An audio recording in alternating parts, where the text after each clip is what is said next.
O Jornal da Câmara de hoje reprisa dois grandes expedientes do mês de agosto. No primeiro deles, Alex Necker destaca ações realizadas durante o mandato. Esse tem sido o nosso perfil, a busca permanente com o diálogo com a população. Já Cláudia Furlaneto lembra a Semana da Pessoa com Deficiência. Essa semana é uma semana de reflexão, é uma semana em especial para mim, enquanto legisladora. Também vamos rever que o vereador Márcio Patucci fez indicação para plano municipal sobre a segurança pública.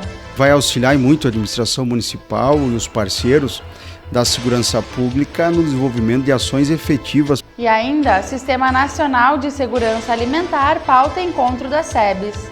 Nós trabalhamos a legislação para adequar o CISAM ao município de Passo Fundo.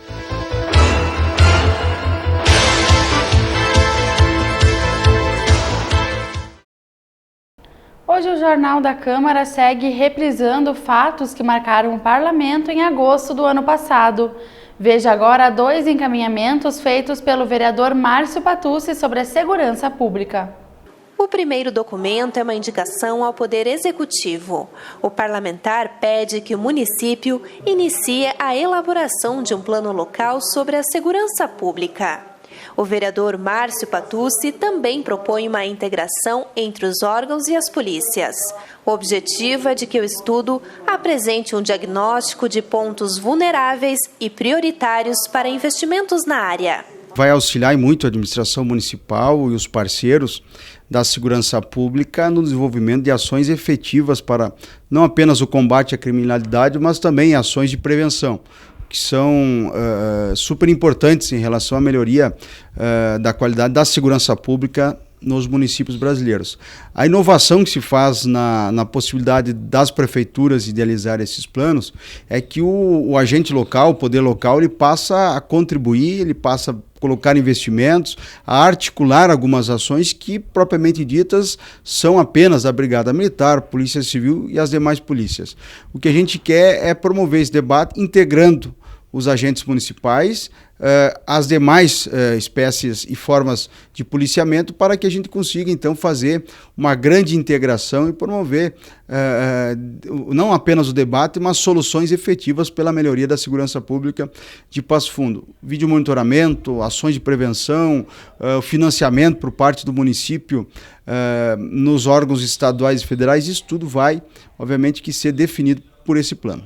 Em junho, o governo do estado anunciou algumas ações para melhorar a segurança. Entre as decisões está a ampliação do efetivo da Brigada Militar, o pagamento de horas extras e a realização de novos concursos para a SUSEP e o IGP.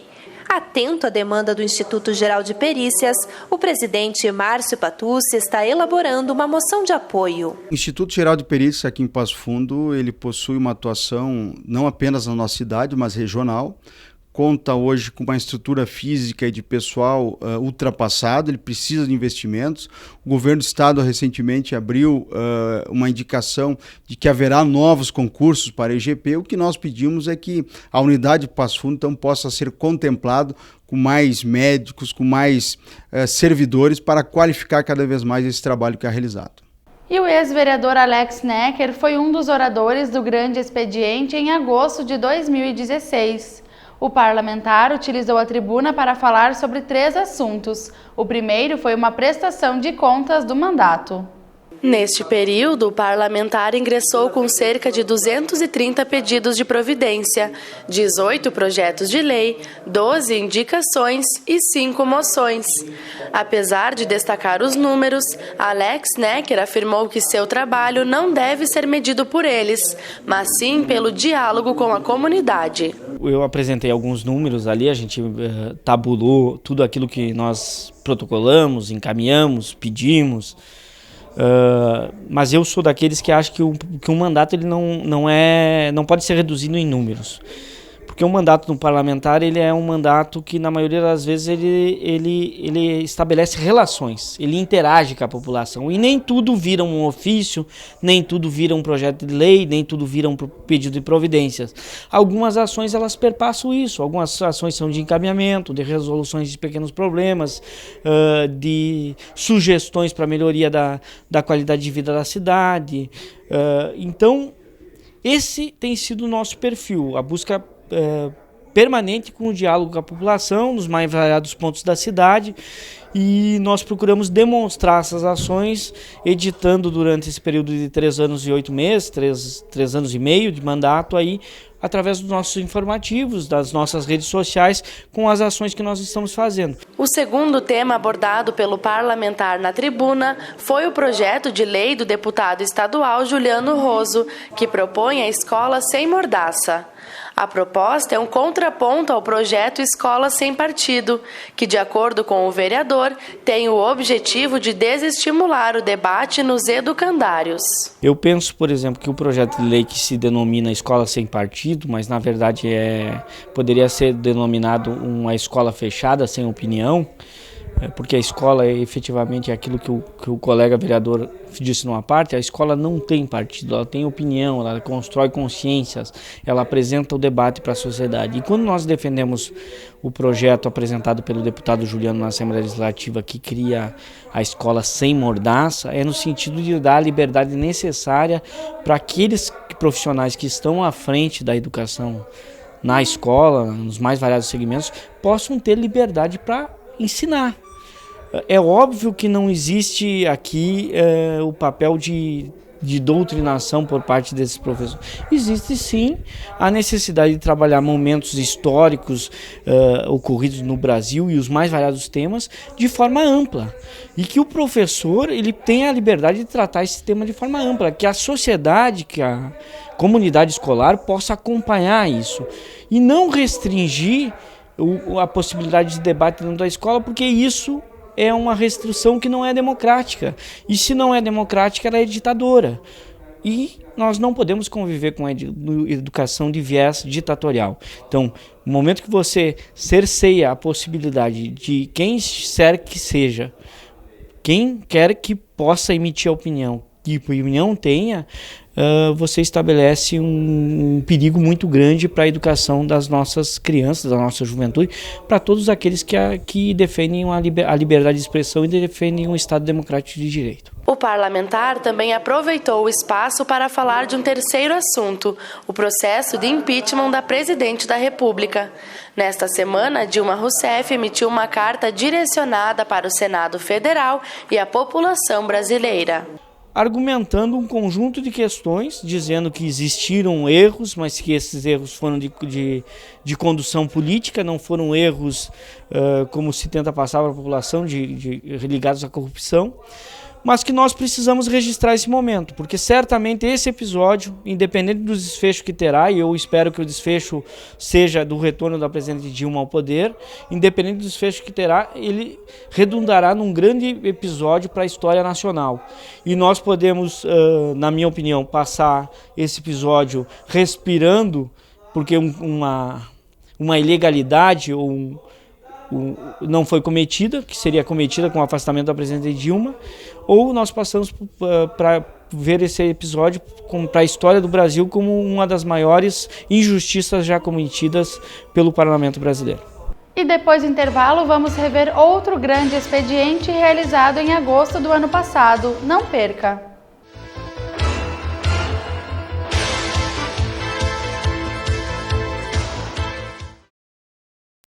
Quando nasceu, já sabia estudar, já sabia escolher, já sabia amar, já experimentava ser livre. Assim que nasceu, foi convidado a viajar, convidado a participar, obrigado a se responsabilizar. Quando nasceu, o adulto nem era tão adulto assim. Ainda tinha muito pela frente.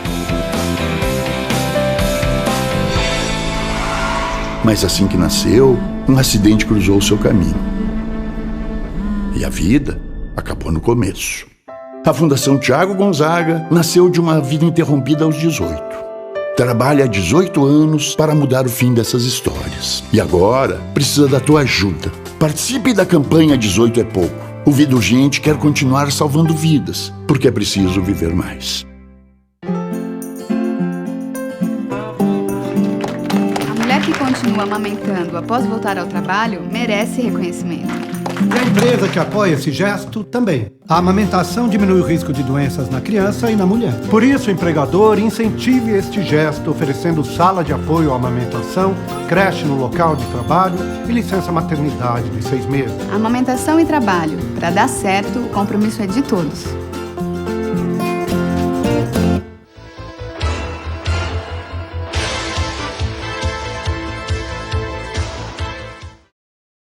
No ano passado, a vereadora Cláudia Furlaneto aproveitou um de seus grandes expedientes para lembrar a Semana Nacional da Pessoa com Deficiência. Reveja. A parlamentar comentou que a defesa dos direitos desta parcela da população foi uma de suas prioridades durante todo o mandato. Por isso, no seu tempo regimental, Cláudia Furlaneto lembrou algumas ações realizadas na área. Hoje eu fiz a minha prestação de contas, então o que eu tenho feito em relação a esse tema, os avanços que a gente teve e o que a gente tem que avançar ainda. Nós temos uma indicação que nós fizemos em 2013, que são os brinquedos adaptados no Parque da Gare. Então hoje a gente tem lá, não ficou como eu gostaria, porque eu gostaria que esses brinquedos estivessem junto com os outros brinquedos.